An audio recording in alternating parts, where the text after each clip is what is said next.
Hi, I'm Tailynn, and I'm going to be answering some questions about potty training a child with Down syndrome. I have two kids, two boys, and my son Dayton just turned 11, and then my son Aspen just turned 4 in December. He is not fully potty trained yet, but we are working on it. We went with a more at our own pace approach. When I was potty training Dayton, I learned very quickly just how stubborn he is. I shouldn't be surprised because I'm that way too. Aspen is also very stubborn. So I feel like if we just go at his own pace, it'll just work out better for us. When I was potty training Dayton, we went at his own pace. And once he finally wanted to be potty trained, I think he was 4, we had no accidents. We didn't have him wetting the bed or messing in his underwear or messing at school or any of that stuff. He was just ready to go, and we never had to deal with any of that stuff. So it was amazing. So I'm hoping that we can do the same thing with Aspen too. So with Aspen, it's sort of like, let's just try and put him on the toilet and see if he goes. Okay, he doesn't have to go. Or just like repetitively trying that until he gets used to it. We've tried to show him the sign for potty, but he shows no care in the world to learn that one. He does really good with a bunch of other signs, but that one he just won't pick up on. So we're just waiting until he's ready again. He would take off his diaper anytime it would be wet or he would mess. He would immediately just take it off. He would also yell when he had to go to the bathroom. And so once he started doing that, it was like a certain yell. And I was like, oh no, he has to go to the bathroom. When we would go to aquatic therapy, the instructor told me that he would try and climb out of the pool. And she was like, I think he's done. But Aspen loves swimming. Like he would stay there all day if he could. And so I was like, I think he might have to go to the bathroom. So one of the times he tried to climb out, I brought him to the bathroom, and sure enough, he went on the toilet. He, even though he's wearing a swim diaper, does not want to pee in it. Like he's like, I'm not peeing in pools. We got one of those padded seats that are for toddlers, that make the seat smaller and more comfortable. We put that on there. He still gets scared going on the big toilet. And then we have the mini toilet, the one that lights up and plays music. He likes that one. So he'll sit on that one. He likes to sit on that one, and he loves the music and flushing it himself. But he's definitely scared of the big ones. Anytime I've tried to put him on a large toilet, if we're like out and about or at aquatic therapy, he immediately starts yelling. So I hope that he gets used to that soon.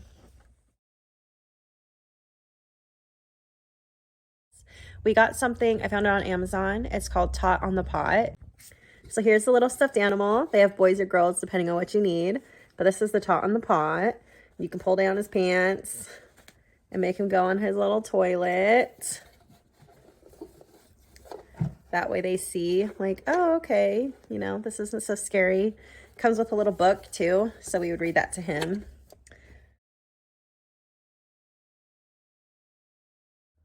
We have not, unfortunately, established a bathroom routine yet, just because he isn't potty trained yet. So hopefully he'll show those signs that he's ready, and then we can get back on it. So the speech delay has definitely been our biggest obstacle. It's just really hard. I'm sure it's so hard for them. You're wanting to tell somebody you need something or you want something and you can't do it. So we've definitely dealt with some tantrums and some yelling. Like I said, we tried to show him the sign for potty. He just did not care to learn it. He just got an AAC device. We just got that yesterday, actually, from his speech therapist. So I'm really hoping that that will help him pick up on some words, and we can put potty on that too, so that he can tell us when he has to go to the bathroom. And I think that'll help a lot. So there is a Daniel Tiger episode, and I think there's like a book too that helps with potty training. So we watched that. And then we watched a bunch of like little songs we found on YouTube about it with like little cartoons and stuff. And then he has that board book with the Tot on a Pot. I'm a pretty patient person, at least when it comes to my kids. I'm very patient. So I know that they're just going to learn things in their own time. Like I said, I dealt with that with Dayton. I also nannied a lot, and I did that too. Just like when you try and push a kid when they're not ready to be toilet trained, I feel like it just leads to a lot more accidents because they don't want to learn it, right? At least that's my experience. Everyone does things differently. I just feel like that works best for us. So I think that's where we went wrong. He was doing really good the first few days, like I said. But I think instead of just having the lights and the music of the toilet, and we were also clapping for him and stuff. He loves when we clap for him, but he really loves chocolate. So I think the next time we try this, I'm gonna get like little chocolates. He doesn't really like M&Ms, but some sort of chocolate to give him to help. Because when I potty trained before with Dayton, we would do little Hot Wheels. We would do Skittles. He loves Skittles. And then when I did nannying, the kids loved M&Ms, and so we do little M&Ms every time they went to the bathroom. And I think something like that will help a lot. He did really good for the first few days, and then he got sick. And so once he got sick, it was just like sleeping all the time and stuff. And so we just fell out of the routine, unfortunately. So I'm trying to wait for him to show signs again that he's ready so we can start up again. Just be patient. I know it can be hard, and just go at your child's pace. I think that really is just the way to go. It's so hard to just push them into doing something they don't want to do, especially if your child is stubborn, like my boys. They are so stubborn that they're never going to give in. So I just need to kind of roll with the punches and just wait until they're ready. And that's what we're going to do. So just be patient. Your kid will get there. It's not the end of the world. We didn't really have to deal with that when we tried potty training, but now Aspen is in preschool. He is only in for 2 hours, 3 days a week. But once we start the potty training again, I would definitely give his preschool teachers like some sort of handout that has the method we're doing and then probably some of the rewards. So some of the small little chocolates. I'm not sure what we would do about the toilet situation. I don't know if it would be weird if I bought a second mini toilet to send to school or if we just send them with one of the rings because he is just so terrified of the big toilet. But that's something I'll definitely have to figure out.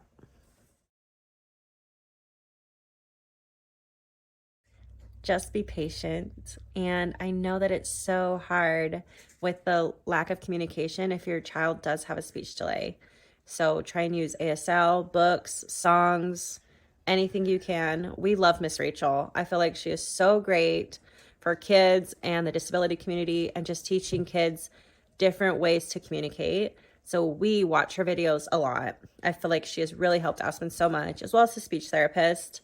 But just any sort of thing that I can do to help Aspen communicate, I try to do because I just am sure that it's just so frustrating, and I'm sure that's so frustrating for anybody that has a speech delay, and our kids with Down syndrome typically have speech delays.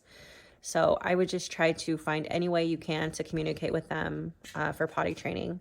Like I said, whether it's songs, music, videos, cartoons, anything like that. Now that we have that AAC device, we'll definitely be using that too.